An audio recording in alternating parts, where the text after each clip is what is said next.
Welcome to Driveway Garage. I decided to put a cargo rack on my wife's Subaru.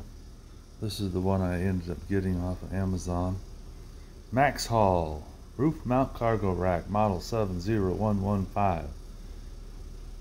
And this is her Subaru. It's a 2020 Crosstrek. I put roof racks, crossbars on it because it didn't have those. And I'm not sure if they're in the right place, but at least they're on there. And that is what this roof rack's going to mount to. Of course, you know, with Amazon, they like to send a box in a box. So I opened the first box, and there's the second box, and there's the roof rack. So I guess I'll be putting it together. So I'll make a video of it, and there's a box of hardware. Let me get that out of there and open it up, see what we need to do. Well, the first thing it says is to refer to this photo so you can see what it's supposed to look like. And then it says, place all the components on a flat, padded surface to prevent marring of the parts. So, I have it sitting on this 6-foot plastic table, but I've been using that table to rebuild this washing machine. So I guess I'm going to have to clean that off a little better. So let me get that done. So the whole thing is plastic tied together. I didn't notice that at first. So you have to cut the plastic ties unless you want to pull the whole thing out at once. And my back is killing me today, my lower back. I have a bad back, so I'm going to go ahead and cut all these plastic ties off here so I can take it out piece by piece. Well, I started cutting the plastic ties, and I realized, you know, those are kind of nice and they're long. So if you stick a screwdriver or a knife in there, release that tab, you can just pull the plastic ties off. So that's what I did. I'll save them for another project. And now everything comes out pretty easy, and all you have to do, get it out of the box, and then I'm going to lay it on this table and kind of make it look like the picture. I got distracted for a few minutes. I'm making barbecued ribs, but I'm back. So I have it laid out here, 3 sections, and they just slide together pretty easy. But here's the tricky part. They tell you to put a gasket, the big gasket on here, the small gasket on here. And these are what I have, 4 of these. So I'm trying to figure out, how are those gaskets and how are they supposed to fit on there, because they look more like plugs. And if you pull the caps off, they look like this, so they look kind of like caps for something. Of course, I brought them over here and I'm like, well, they're not going to fit in there, not going to fit down there. So I took them apart initially, and it still didn't look right. Then I realized you have to take the 2 caps off, and there's 2 washers here. One there, one there. For the small one, for the big one. There's 4 of them. They just have them held together with these caps. So they don't tell you that in the instructions, of course. So it's kind of confusing, but now that we got that far, we'll put the caps on. And it says, slide the protective gaskets on each end of the middle section. Large gaskets on the upper rail, small gaskets on the lower rail. Slide each gasket about 1 3/4 from the edge of the rail. So let's do that. It also says, I almost forgot, put some grease on the gaskets. I think I'm going to try some either glass cleaner spray or some soapy water, so it'll just slide on and not have to worry about grease everywhere. Okay, I got those on. The soapy water helps. I suppose grease might work better, but I just didn't want to mess with grease. Now you're supposed to put them on the center section about 1 3/4 in from the end. And then once you do that, you slide the ends, 2 outside ends onto the center, and then there's screw holes. So I'm guessing there's, let's see, 8 screw holes. That'll hold it together. And then this protective sleeves slide over the screws, I'm assuming. So let me find the screws and start putting those in. So there's 8 screws and 8 washers. Just put the black washer on the screw. Now I just happen, because I'm working on that wash machine, happen to have my drills in here with the Phillips bit. I'm using that, it works real good. But you could just use a regular screwdriver and put these in.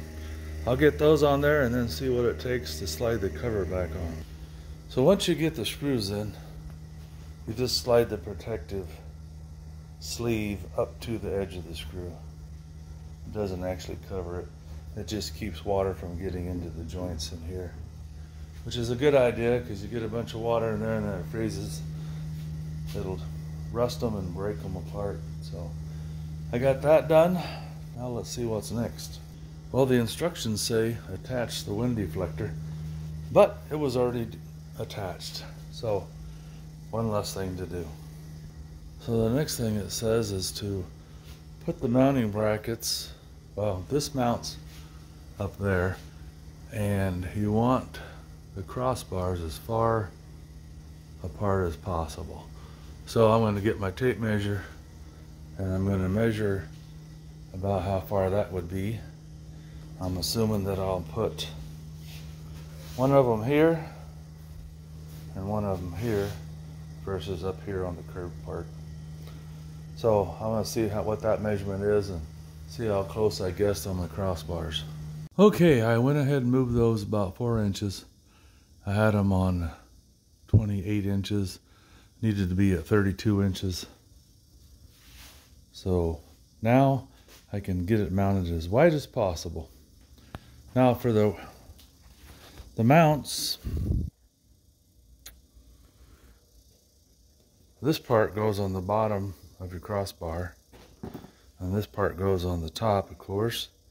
And then you've got these plastic and metal nuts that go on there to hold it. So let me see what it's going to take to get those on there. So I got the rack up there. It looks pretty good. I'm just putting the brackets on. At first I was going to put the bracket right on this plastic housing, but it didn't look like it because of the way this is shaped. It wouldn't attach very good.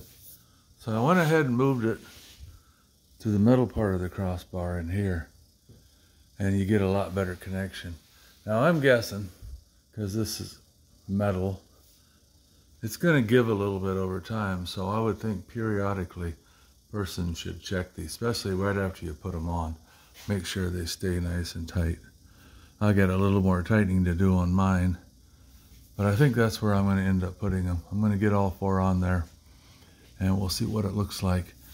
Now, the trouble I had with those sleeves that I couldn't figure out, that I finally figured out, the caps that held the sleeves together are also the caps that go on top of those bolts. So they'll go on there and snap into place and keep the moisture out of there and keep that from rusting away. So if they would have just mentioned that in the instructions, it would have been helpful. Let me get these other brackets on.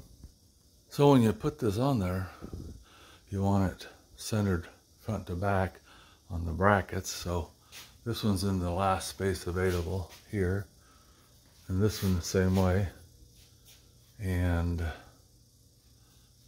I might have to move that back maybe a ½ an inch to get it a little more secure, but it might work like that.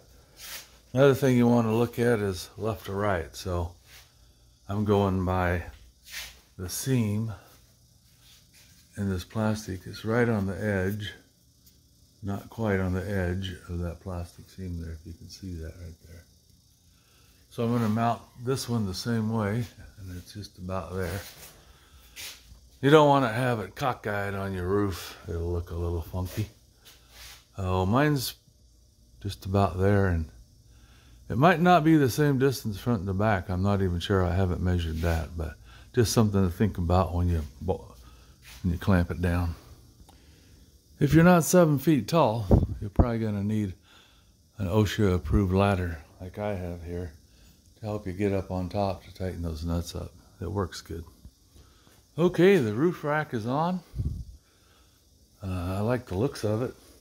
When we bought this, we almost bought one that was Had a lift kit and bigger tires and a roof rack kind of like this on it.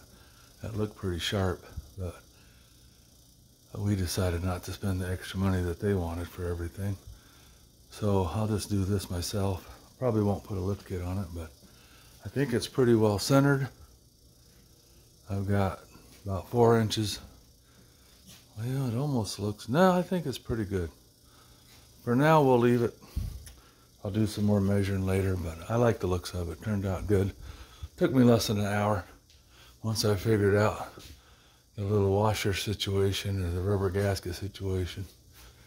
And yeah, it's nice and solid, real solid. So you can put a lot of stuff on top of there.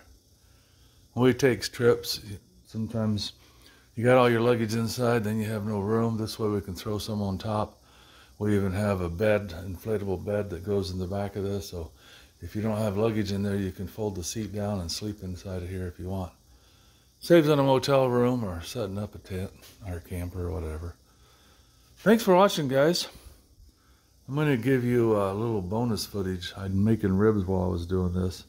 Started them earlier. And it's a modified 3-2-1. You do smoke for 1 hour and then 30 minutes at 350. Wrap them in foil. Put your honey and apple juice. I don't know why, but my timer just keeps going. Oh, maybe I went too far. Sorry about that. Anyway, it's a modified 3-2-1. You put on, let's see, 1 hour at smoke, 30 minutes at 350, then wrap it in foil, put brown sugar, honey, and some apple juice or apple cider vinegar. Do another hour, and then you can take it out of the foil if you want, put barbecue sauce on it for another 10 or 15 minutes. But mine's done, so I'm gonna go pull it off the grill. I thought my timer was gonna beep, but it didn't. And now I see I'm 10 minutes over on my time. So let me pull those off and I'll show them to you. Trying to open these up without burning myself because it's hot. Just hopefully they turned out good. My son went to visit my son and he showed me this because he didn't want to wait 6 hours for 3-2-1. Oh yeah, those are gonna be really good. And the brown sugar and the honey caramelizes, makes them nice and sweet. So if you like barbecued ribs, it's a good method. Thanks again for watching. Feel free to like, share, and subscribe. Well, something I just noticed is because of where I mounted it, the bolts stick up too high, so the rubber caps stick up above where your luggage and stuff is going to sit. So solution to that is the guy's going to have to cut at least 4 of the bolts off. The outside ones don't really matter because you're not going to pack anything that close anyway. But the inside 4 bolts are sticking up too high. So I'm going to either take a hacksaw or have an oscillating tool that'll, with the metal blade, it'll cut them right off.